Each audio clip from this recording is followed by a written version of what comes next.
Warning, the following audio transmission is based on theory and is intended for entertainment purposes only. It's Doomsday and its affiliates will not be held liable for anything your dumbass does. Listener discretion is advised.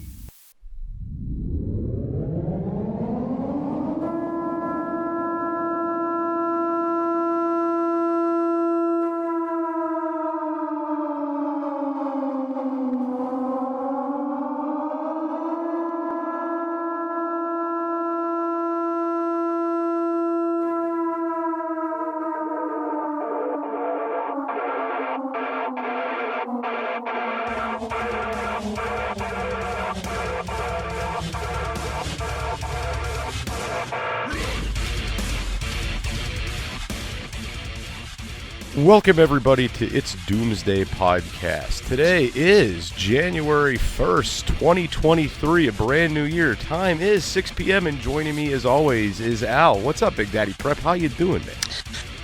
Hey, I'm doing fine, and yeah, it's New Year's. We made it to 2023. So many people said we wouldn't make it. We have made it. I don't know how much further we'll make it, but we definitely got to this place, so we're good. Well, we're going to get into that. But before we do, guys, just remember we got some sponsors we'd want you to check out. Check out Blackbeard Firestarters, one of our affiliates. You use code Doomsday for 10% off there. And, guys, get the ReadyWise stuff, man. I'm seeing sales are going up for us over there. That's great. Keep it up, guys. We greatly appreciate it. And it definitely helps us maintain the show because it's not free to do this. And speaking of the show not being free, guys, the goal for this show for 2023 is to achieve network status, to get It's Doomsday Podcast on a network, right? So we can make this a profitable experience for Al and I, all right? Now, right. I want to let all you guys know, this last December, the downloads looked really good. And Al, when I say we are a handful of downloads away from getting network approval, we are a handful of downloads away. I mean, it is so close. I can taste it. It's like right there. So, guys, what I need you to do is share the show with friends, with family, post it on your Facebook, post it on your MySpace, post it on your Instagram, whatever social media you're on, say, hey, here's a podcast I think you might like, and share this out.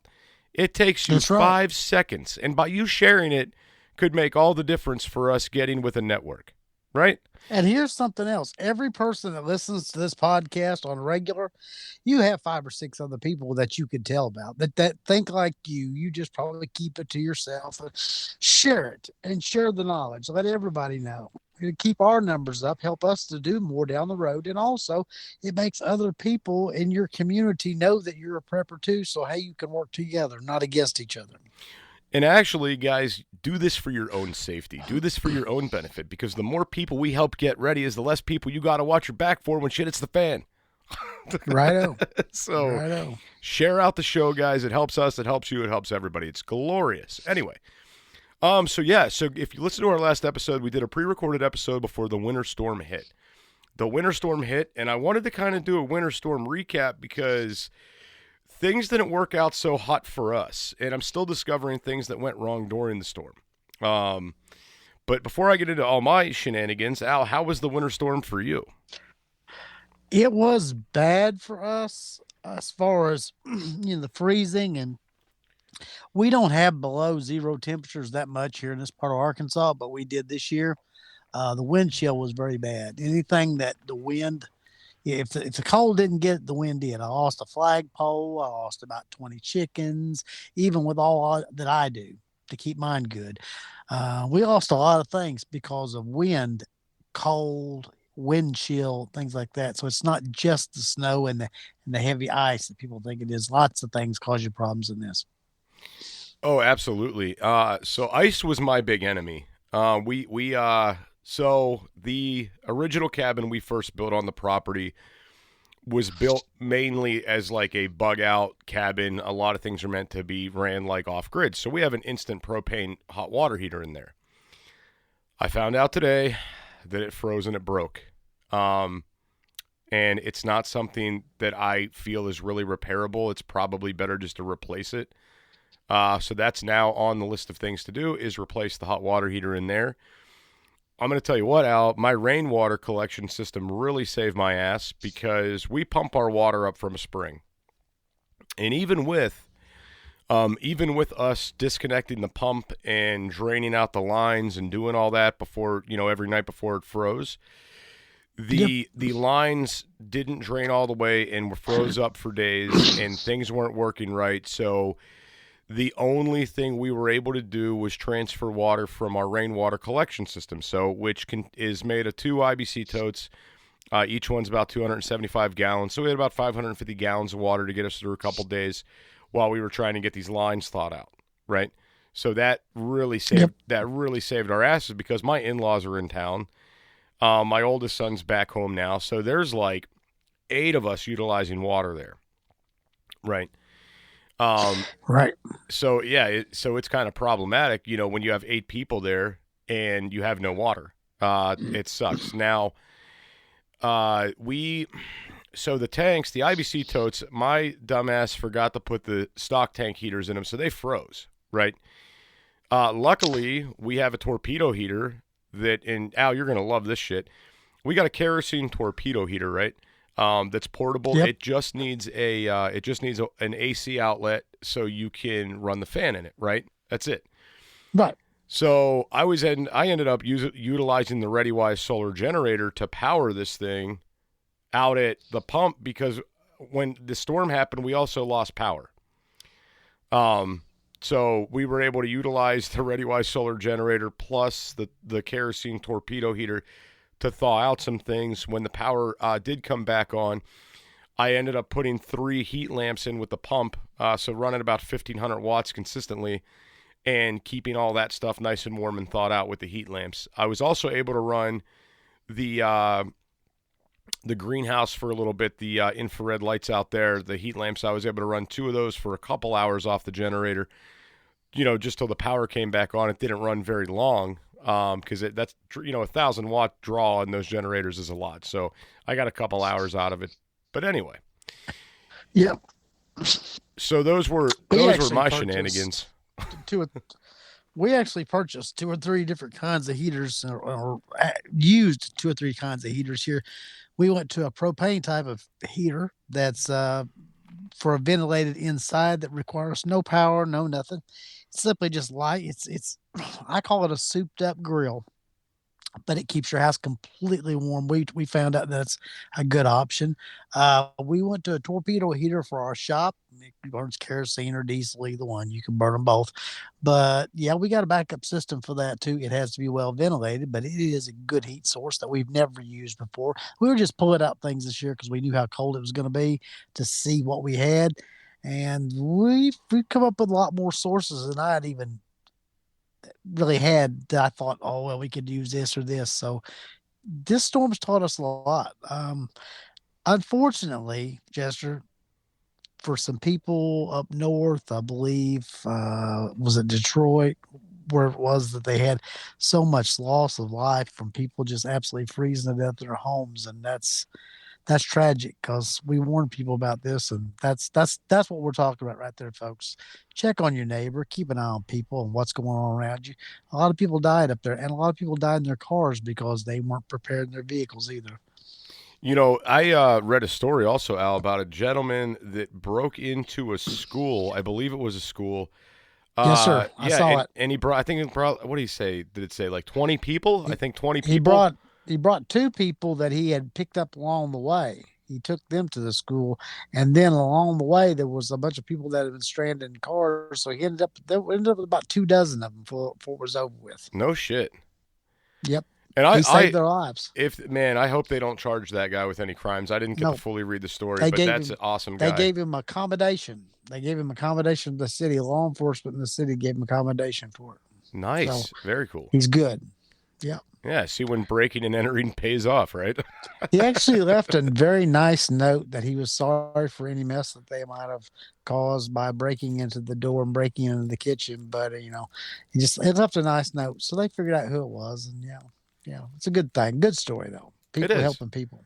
It absolutely is. And, so we were talking about this not too long ago about, how it's good to, help out your fellow man and do this and that, especially around these times. And I got to tell you, that was like one thought I had when the storm was hitting and I was seeing the cold temperatures.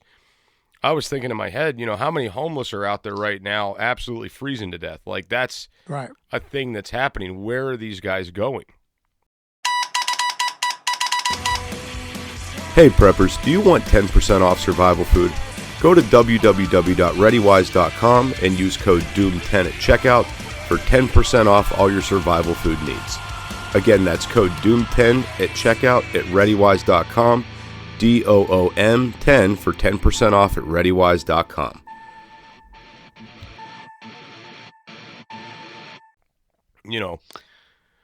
Scary, Al. Yeah, it's scary because many of them are on the street and people can't figure out why these people would get little communities together when they move around from one place to the other. It's because as a community, they can help each other. They're prepping on the most basic way that we need to be looking at how they're doing some of the things they're doing, the homeless, because they work in groups, they work together, they go off grid, they figure out how to get this and resources for that. So I'm gonna tell you something. Some of your best prepping minds might be right out there in those communities with the homeless. They know how to do things that we don't even think about sometimes. No, absolutely. And guys, so you heard about what we did, what happened at my house with the winter storm. Al told you about what happened at his house. The only other thing is we had to run new lines down to the spring because we couldn't get these ones unfroze. So it was like a project. Anyway, I talked to a lot of people, on the daily about prepping and what's going on. If you guys aren't following me on social media, you absolutely should be. We have good group chats and things like that. And one follower, her water line froze up and she didn't have water. I feel like for it was at least a week. And she was having to, go to different places to shower and things like that. Guys, this is serious, and I want you guys to know this is like the first storm of the season in most areas. Winter's not over yet. Yeah, it's just getting cranked up. For here in Arkansas, we haven't even really seen our winter yet. It's been unusual for us to be cold like this. I believe it was last Christmas, you and I were doing a show, and it was 79, almost 80 degrees on Christmas here. And then we went through all the terrible ice and snow we had last year, and now we've already had a really cold snap. So I wonder what Mother Nature's bringing us in January, February, March here. I figure it's going to be pretty rough. Oh, Al, man, I totally forgot to mention this. So today is the 3rd year anniversary of its DoomsDay Podcast. This show's officially been up. It's officially been up and able to download for 3 years today. That's great. Yeah. That's absolutely great. Milestones are great. We've built a base of listeners and followers that are just great folks. We've brought a lot more people into the prepping community. Jester started this project long before I ever come along. I think we've been doing this right at like 14 months, something like that together. But, his hard work has really got way more people in the prepping community and got the word out there. And that's what we try to do every day is make more preppers. So I saw a story this week about this young black lady that was in her car and she was taking pictures. She was talking to people. She was doing face live videos and stuff with family. And you know what happened in the end, Jester? What's that? She froze to death in her car. They found her dead just a few hours after. Yeah. Was she like stranded in her car, like stuck there? Yes. Oh, she was stranded in her car, and there was no way to get to her, and nobody got to her, and she froze to death there. So, folks, when we tell you we want to see you do better as preppers, we want to discuss the things that, sometimes people say, oh, there's beating us up with this prepping stuff, or, oh, that ain't never going to work. After that lady, after I heard about her a couple of days ago passing away, I was outside today and I was so mad at myself because I was trying to start a fire in the wind and in the cold and in the rain. I'm out here trying to start a fire and I'm like, I got to do better than this. I got to do better than this because I got to be able to do this if I have to do this. And I thought, this poor lady, if she'd been around some of us and learned some of these lessons, some of the things she could have done to stay alive, she wouldn't have burned up all her fuel in her vehicle and she wouldn't have passed away like she did. So it's tragic, but I mean, you know, and Hopefully we'll have to do it again, well, the whole thing Man. is could I, you know, I mean, if she was in communication with people, nobody could get to her because of the storm, I'm guessing. I guess that's the way it is, yeah. And the roads weren't being serviced either. I think they pretty much shut down most of EMS and everything else too because nobody could get there. And I'll go back and find the story, but I'll send it to you for a reference note. But she was like 32 years old. I mean, professional. Do you Just know what? going to work. Do you know what the saddest part about that is? You really think about it, Al. She could have had an emergency blanket for under $5 that could have saved her life. Like just What that, about some emergency food or something like that? just something small. She could have had a $2-3 Mylar emergency blanket that could have kept her alive, right? Right. She could have had a couple dollar store candles in there that could have maybe helped warm that car up enough, you know, just to help her out. You know, she could have maybe had a full tank of gas and kept the car running all night, just, you know, by doing those things. You know, What if she had listened to people like us, Jester, and we know that we're stuck in a situation like this? First of all, we try to approach it with as much fuel as you could possibly have, but then running your vehicle for periods of time and shutting it off. One, not to hurt your vehicle, so you can keep going on down the road later on, but also to warm your vehicle up. Okay, let it cool down a little bit, warm up a little bit more, cool it down a little bit, so that your fuel lasts longer, so you can stay warmer inside there. I think she ran out of fuel. She's probably like 89% of Americans. We don't go fill up our tank when we need to. You know what happens, Jester. Oh, yeah, I do. I'm guilty. I do it, too. I try not to do it. But honestly, with the price of gas, it's like, who wants to fill their vehicle? Right. I mean, these are the things we have to start telling people that maybe they're not going to be huge preppers in the prepper community, but to make them more aware of things that can help them out. You know, the prepper stereotype, I think some people are like, oh, I don't want to be known as one of those. But they really want the information. So in 2023, I think that's the way we should all approach this is you don't have to be a prepper to learn how to be more prepared. Most people think of preppers as somebody that's out in the middle of the woods, camouflaged up. I got 10,000 MREs back here and 1 million guns. No, that's not all of it is. Being prepared.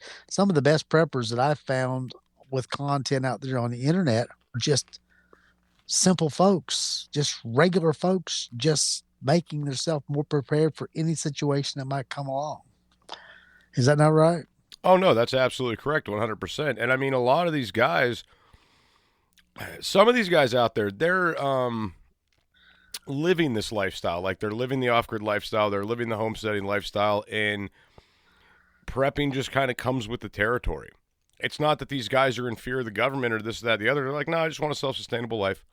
I don't want to be on the grid. I don't want to pay the power company. That's stupid. I don't want to have to rely on Walmart. That's stupid. I just want to have, you know, what I need. I want to grow my own food. I don't want to eat what they put in the grocery store. Like, there's a lot of people that have that mentality, and it's trending now. A lot of people are wanting to be self-sustainable, and with that comes prepping. Right. Right. That ideology that all preppers are the same is just false. We have preppers that are regular 9 to 5, you know, suit and tie people. We have preppers that live in the middle of the country. We got preppers in the middle of cities and suburbs, some that are secret preppers, some that are public preppers. It's a huge community out here, but there's a lot of people would love to have the information that we have. So as preppers in 2023, I just like to ask everyone out there that's listening, if you're a prepper, why don't you go out and make 5 or 6 people? Let's just say 5. So you'll be a half a dozen folks. Go out there and make 5 people more aware of being prepared. Say, do you have a bag for your vehicle, an emergency bag? Well, let me tell you how to do that. Or, hey, do you store food do you can and things like that? Oh, you do? Oh, okay. Well, maybe I could learn from you. Go out there and interact with 5 other people. You'd be astonished of how much bigger this community will get in 1 year's time if you do that.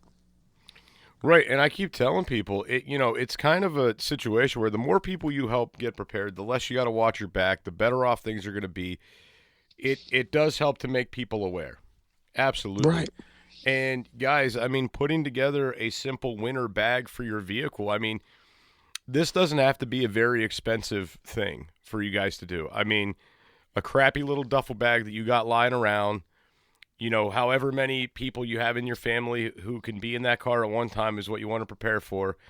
And I mean, little stuff in there, guys. Hot hands, Mylar blankets, definitely a radio with some batteries, you know, different ways, different heating elements if you can have them, right? Because there's a lot of different little heating products they sell on the market that use like butane or propane or different things like that, where you could be warming up the interior of that car without having to rely on the engine. I mean, you could put together a really good bag for under $100. Oh yeah, $100 bill, and you could still have some change left over. Put a little gas in the tank. Yeah, for real, it's not that big a thing. You know, Jester, I think preppers out there, most preppers that are new, think they have to go out and get the fanciest, nicest, greatest stuff. The greatest preps I get are the ones I get for nothing or near nothing, and it's very valuable to me. I mean, I love to go to retail stores, thrift stores, auctions, you name it, and find a good prep for like practically nothing. I don't care about spending the big money. I don't want to spend the big money. I want to spend the low money and get the most I possibly can. Right, I 100% agree with that. And I mean, that's the thing, guys. When we're talking about this stuff, a lot of this stuff is just cheap little things you could do that are just common sense, right? Like, I mean, think about it. Right. If your vehicle's stranded on the side of the road and there's a winter storm and it's freezing outside, you're not going to leave that vehicle and start a 100-mile hike down the highway to get where you're going. You're not going to do it. You're gonna stay in that vehicle. So let's be realistic for a second. What do you need? You need water. Obviously, that's great to have. You're gonna need a snack because you're gonna get hungry. So water, granola bars, some beef jerky in there is gonna get you through the night, right? Or till help arrives. Okay. Definitely having Mylar blankets, guys. Having the emergency blankets that keep your ass warm. That's gonna trap your body heat in, and definitely keep you warm. Again, a little propane heater, a little tiny one. They sell them. They're relatively inexpensive, right? You could have one of those in your vehicle. There are just little simplistic things you guys could do that are just easy. And I mean, I don't even want to think about the amount of kids that were stranded in cars freezing to death as well this winter. But this is not something I would take lightly, okay? Definitely think to yourself, what can I do right now with what I have to ensure I could survive extreme cold temperatures? And, you know, even if we're going for a ride in the car, I'm bringing a scarf, I'm bringing gloves, I'm bringing a hat. My wife's like, we're only going right down the road. Yeah, what if something happens? I don't want to be cold. I have answered that question for people for years, and I'm tired of answering. They say, why you got that for? I'm like, why are you worried about it? You should be having one of these with you, whether it be a jacket or boots or whatever. I prepare. Everybody says, oh, you're the best prepper I ever seen in my life. No, I'm not. No, I'm not. I just think about it. It's a mentality. Folks, when you become a prepper, it's a mentality. You think, okay, it's the wintertime. Need to put 2 more blankets and maybe make it 3 blankets in there. And then we have a couple of those Mylars. We'll stick those back just in case we need them. And we need a little food in there because, you know, that easy, quick food. A water purification system. Maybe we need to put a couple of the little water purification straws in there. Oh, we need to do that. Oh, yeah. Okay, I know what we do. Oh, I got it. Okay, a source of heat. Oh, we got this little heater right here. We can ventilate this. Oh, I'll tell you what, in my bag, let me put a couple fire starters in there, a couple books of matches, maybe a little bit of cotton with the wax on it to start a fire. And you just keep building from there. And folks, let me tell you something. You'll be impressed. You'll be ready. When you break down and there's 10 other vehicles out there and you're the only one that has anything to keep all of you warm, you are the man. Listen, I'm telling you, people appreciate you helping them to live way more than anything else in the world you could do for them. You'll be the man, I promise you. I've got pats on my back for having extra stuff when something bad happened. Man, I'm glad you thought about that. Yeah, I just try to think about the things we need. Man, that was good. It happens. It ever happened to you, Jester? I know it happens. I mean, it have something. It has. You know, I get like, damn, like you're like a Boy Scout. You're prepared for everything. Yep. Yeah, I get called the Swiss Army knife. That's why I get called. He's a Swiss Army knife. So I get that all the time. I'm gonna tell you guys what, when we're talking about these portable heaters and stuff like that, guys, I want you to think for a second and realize that a car is a very small space. So it doesn't take a lot to heat up a car. There's a lot of different options on the market, and we're not paid by Mr. Buddy or Little Buddy heaters. We're not paid by them, but they sell, like, everybody knows the little red square heaters you pick up, carry around. You can hook them up to a big propane tank, small propane tank. Well, they have another one that is almost like a 45-degree angled heater that just screws on top of the little Coleman propane bottles. Yep. Guys, these things are under $70. They're like $65 online at Walmart, things like that. And looking at one right now for $64. These are 3,800 BTU heaters. Okay, safe indoors. This would heat up your whole car and keep it warm. You'd probably get too warm and have to shut it off, right? And I mean, Yep. You got to think, just to have something like this in your bag, or in your vehicle, in the trunk, if you break down, you're not going to die. So this heats up to 95 square feet. So I don't know how many square foot your average car is, but I mean, this is going to do the job. Okay. No, it'll do the job for Right. sure. And so check this out, guys, just to think about this for a second. The stats on this thing are, it runs for right over 5.5 hours on a 1-pound propane cylinder. All right. So propane cylinders are not exactly expensive. Propane doesn't go bad. It stores indefinitely. So think about this for a second. If you had 4 of these things, all right, if you had 4 of them, you're getting yourself almost 24 hours of heat in your vehicle. So if you're stranded, I mean, there's a good chance within 24 hours someone is going to find your vehicle. All right.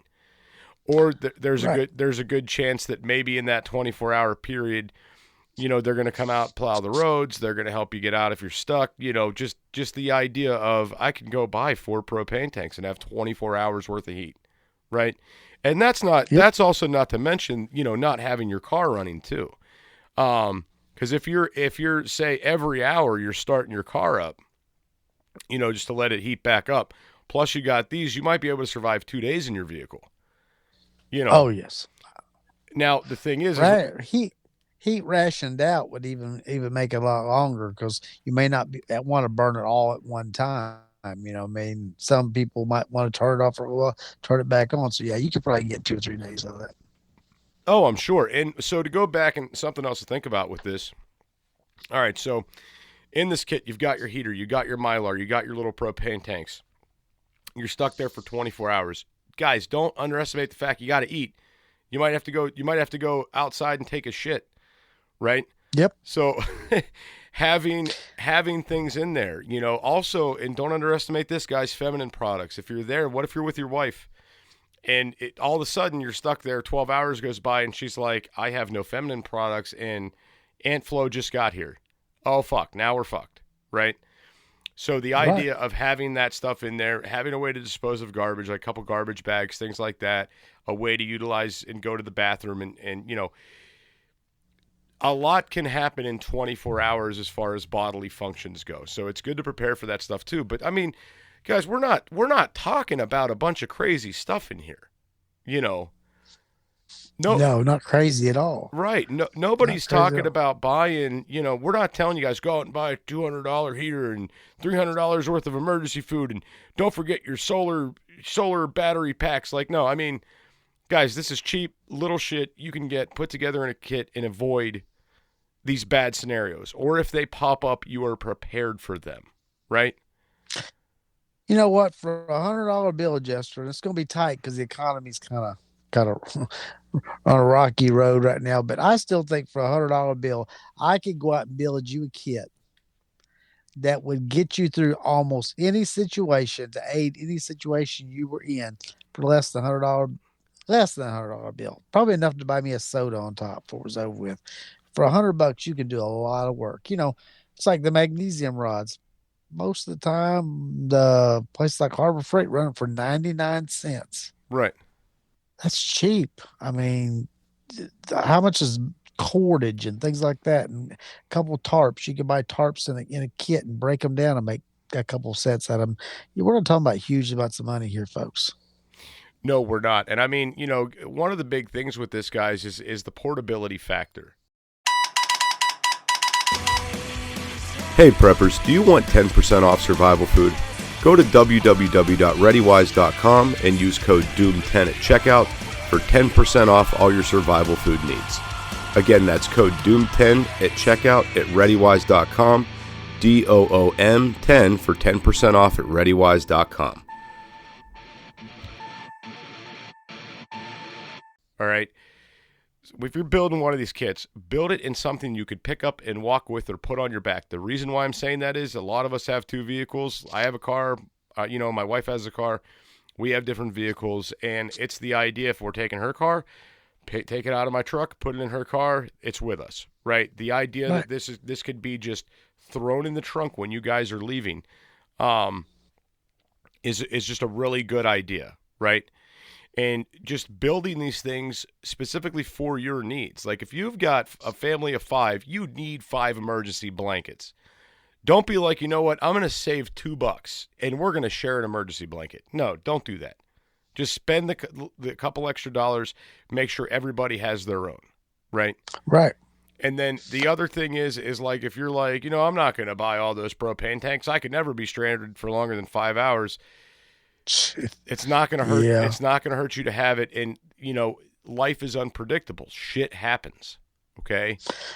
I believe it was in Maryland last year. There was a group of people, including a senator, that was stuck for 38 hours on the interstate before they got any help. Oh, yeah. Damn. Well, it was 38 hours. But this story I saw the other day of this young lady passing away on the on the interstate. Nobody she passed away from freezing. That's a horrible way to go, folks. You can go out and make yourself a kit that will keep this from happening, or at least help your survival. I'm very sure, and I think about this, I think this lady probably, she didn't understand about the prepper lifestyle, so she didn't have a full tank of gas, and she didn't do the things that we would normally do. She didn't have the resources. And she did think someone was coming. Well, a lot of times when bad things happen, folks, nobody's coming. The cavalry is going to be you or maybe another prepper in the area. So 2023 is, the economy's rough, I understand. But if you're not a prepper, you need to really get started on your preparations. And if you are a prepper, I really wish you would go out and find somebody who's not, and kind of like put your arm around them and say, hey, let me show you a little thing about preparation, Just come on, let me show you a little something, because together we work a lot better. Just a few of us, we act like we're like weird people, the prepper people. But when you go out and make it where everybody wants to do it, then everybody wants to be the cool guy. And luckily, prepping has got to be kind of the cool guy thing over the last couple of years, and maybe it'll just grow. But we need more prepared people in this world. Oh, we absolutely do. And what's crazy and wild to me is, we talk about this stuff a lot, okay? We just got done doing I don't know how long ago it was, a couple months back, we did a show with Texas Prepper Mom, right? Yep. About this. And, we just did the winter storm that was coming, although it was a pre-show to the winter because, we had to record before Christmas. But, guys, we're saying this stuff because it's serious. When we talked to Texas Prepper Mom, we talked about the Texas freeze. We knew about the death toll down there, and there's still more that they're not telling us about that, Right. I think it was estimated about 250 people, but we know that there's more, but they're just not attributing it to the freeze. Oh, and the other thing is if you're counting on, we've got electric, we're fine. They're doing periodic blackouts. Yes. They did this to us, okay? Now, I don't know how many people out there are prepared for something like that, because even if you're like, well, I have gas. Okay, that's cool. Your blower fan's still electric, right? So how are you gonna power that? Okay? Or if you're like, well, it doesn't matter, I have a wood burner. That's cool. That's awesome. I bet your well pump's electric. I bet it is. So you're gonna be warm, but how are you gonna flush a toilet? How are you gonna have something to drink? How are you gonna do those things? Right? So everybody needs to wrap their mind around all of these scenarios. Like, right now, the 3 things we kind of all rely on are water, electric, and shelter. All right. And there are things that are incorporated that makes your house a home, that makes this survivable. You start taking away these nice little, conveniences like your electric or your water supply or your heat source. It's not going to be such a great shelter anymore, and you're going to be in a really bad spot, guys. And that's what we've been trying to preach on this show for all this time. It certainly is. Folks, if you want to do an experiment, you just take folks and you take away their cell phone for a little while and you watch how they kind of go crazy without a cell phone. Then you send them back to the house with no cell phone. Oh, the water's off now. Watch their tension go up. Oh, the TV doesn't work either. Oh, darn, they just turned off the power. You just watch people's emotions ratchet up. We should all be able to walk away from all of this and be calm and be able to just go do what we need to do to survive. All these things are nice, but we could all live off grid. I wish I lived off grid to live grid. I wish, and I attain to do that very soon. Yeah, I mean, I'm working diligently every day to be less reliant on the power grid, less reliant on different things. And I mean, so far, the only thing we're really reliant on is the electricity. Like, that's the only thing. I mean, we get our own water, we have our own septic. Like, we don't even have garbage service where I live, Al.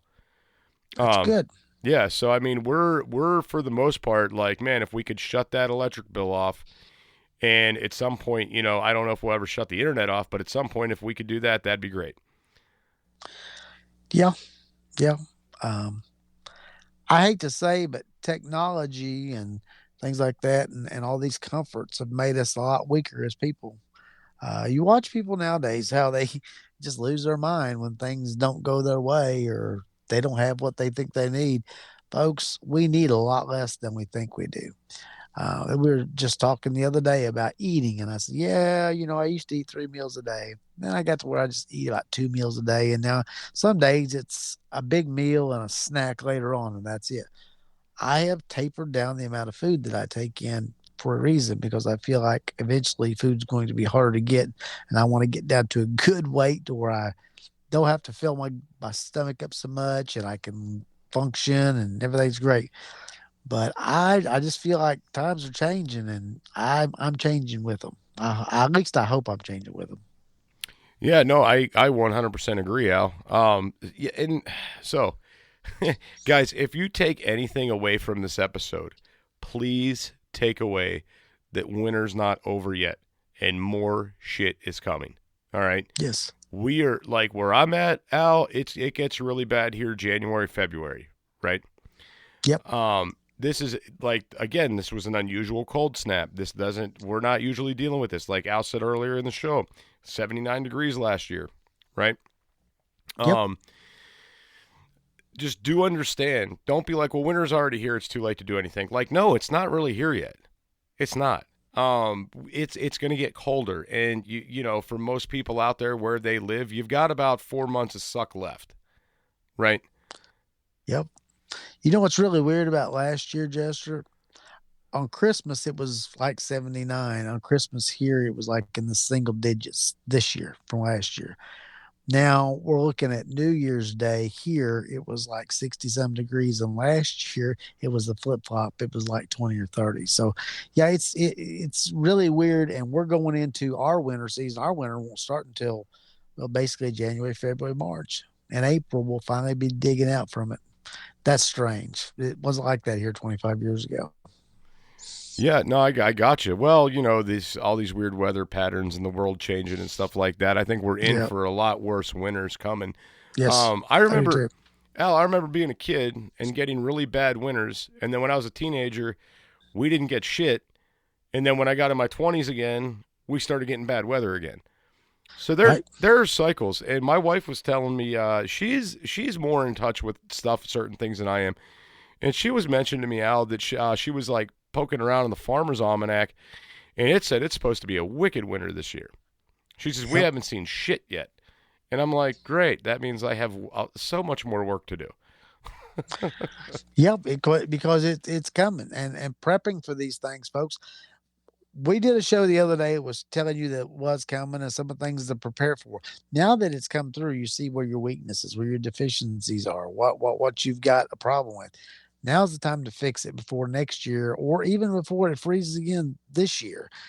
Get out there, make adjustments. We didn't have any faucet covers here at the house. We've always wrapped up with other stuff. Well, my father-in-law wants some faucet covers. You're not going to believe this. In the tiny town that we live in, there's only 2 stores that carry faucet covers. One was totally out and couldn't get any for a week, and the other one had a waiting list that you had to put your name on for when they came in. Yeah. Wow, that's faucet interesting. Covers. For the exterior faucets, right? For the spigots outside. Yes. Yeah, gotcha. Okay. Yep. Huh. Prep ahead of time. These I could have got it for 25 cents a piece last year after the freeze was over with. Buy your stuff up ahead of time. Then you don't have to worry about these kind of things. Also, guys, like, don't, I hate to sound like a hoarder, but don't throw shit away, man. If you just got done insulating all the pipes in your basement and you got like a 6-foot section laying around, don't throw that away. Just keep it because you might need it, right? I am a hoarder. I don't care. I'm keeping it. Al said, I will hoard to death. In 2023, just pick you a prepping partner, somebody that doesn't know about prepping. Bring them along, teach them a few things, try to help them to save their lives. And other than that, let's have a good 2023. I agree with that wholeheartedly. We'll see you guys on the next episode. Have a great day, everybody.